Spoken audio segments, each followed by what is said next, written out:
দাদাকে মারছিস কেন? ওই দাদাকে মারছিস।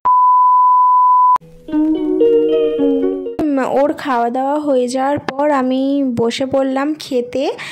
প্রথমে তো দই চিড়েটাই নিয়ে বসেছি, কারণ ওটা খেতে খুবই ভালো লাগে। এখানে মেখে নিচ্ছি, মা আর আমি খাবো। দাদাকে মারছিস কেন? ওই দাদাকে মারছে।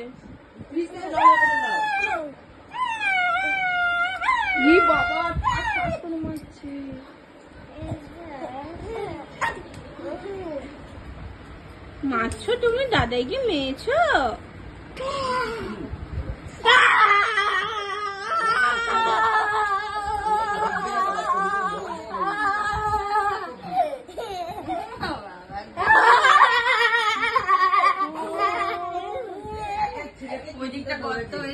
পেটু তো ওইদিকে খেলছে। ওখানে খাওয়া দাওয়া কমপ্লিট করে আমরা চলে এলাম মা আর আমি রান্নাঘরে রান্না বান্না সারার জন্য। তা প্রথমে আমি বেটুর খাবারটা করে নেব, তারপরে মাংসটা করব। আজকে মাংসটার দায়িত্ব পড়েছে আমার ওপর। তো চলো, মাংসটা হবে। মা এখানে সব জোগাড় করে দিয়েছে, মাংস হবে আর পটল চিংড়ির একটা মালাইকারি হবে। আমি এখানে মা উনুন জ্বালিয়ে দিয়েছে, আমি এখানে আলুটা ভাজতে বসিয়ে দিয়েছি। কিন্তু লাস্ট পর্যন্ত মাংসটা আমি করতে পারিনি। বেটুকে খাওয়ানো চান করানোর জন্য আমি চলে গিয়েছিলাম, মাই লাস্টে করেছে মাংসটা। তো সেই দিনকে মানে ষষ্ঠীর দিনকে এতটা পরিমাণে গরম ছিল, তো কিছু বলার নেই। দেখো রান্না করছি উনুনে, আর পুরো ঘেমে স্নান করে গেছি। আর এই যে দেখো এদিকে বেটু ঘুরে ঘুরে কি সুন্দর খেলছে। আমি তো ওদিকে বেটুর খাবারটা বসিয়ে দিয়েছি, আর এখানে বেটু খেলছে।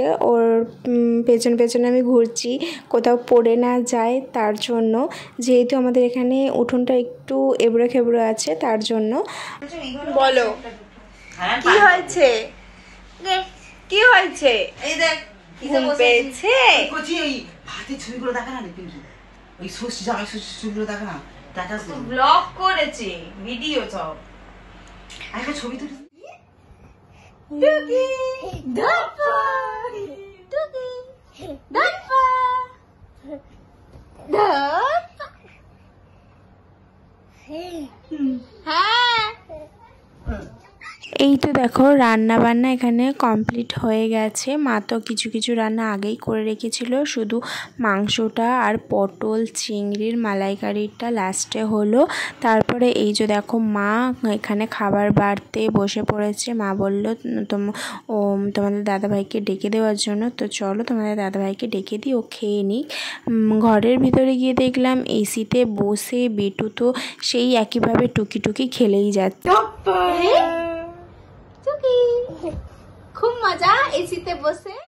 এখানে পটল চিংড়ির মালাইকারি আছে, এখানে ভাজাভুজি আছে, মাটন আছে, চাটনি, শাক ভাজা। এই যে ষষ্ঠীর দিনে সিম্পল খাবার দাওয়া। তোমাদের দাদাভাই খেতে বসে পড়েছে। আমাদেরকে একটা জিনিস দেখাই, সেটা হলো না এখানে কারা শুয়ে আছে।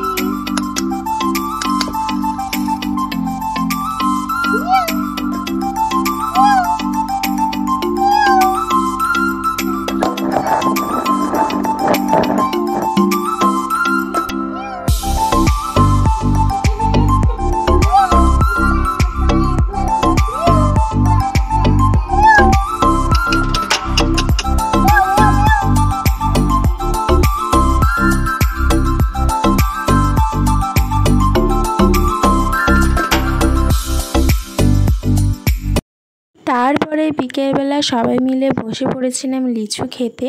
তো বসে বসে আমরা লিচু খাচ্ছিলাম। আর এই যে দেখো এইদিকে আমার বেটু বসে বসে গোঁদুল বাটি বাজাচ্ছে। ওর জল খাওয়া হয়ে গেলেই বাটি আর গোঁদুলটা ওকে দিতে হবে বাজানোর জন্য, বাজাতে খুবই ভালোবাসে। তারপরে সন্ধ্যেবেলা বোন আর আমি মিলে চলে গিয়েছিলাম ফুচকা খেতে।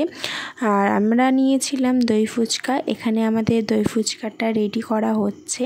ষষ্ঠীর দিনের সেকেন্ড পার্টের ভিডিওটা তোমাদের কেমন লাগলো প্লিজ কমেন্ট করে জানিও। আর আমার ভিডিও যারা তোমরা দেখো তাদেরকে অসংখ্য ধন্যবাদ।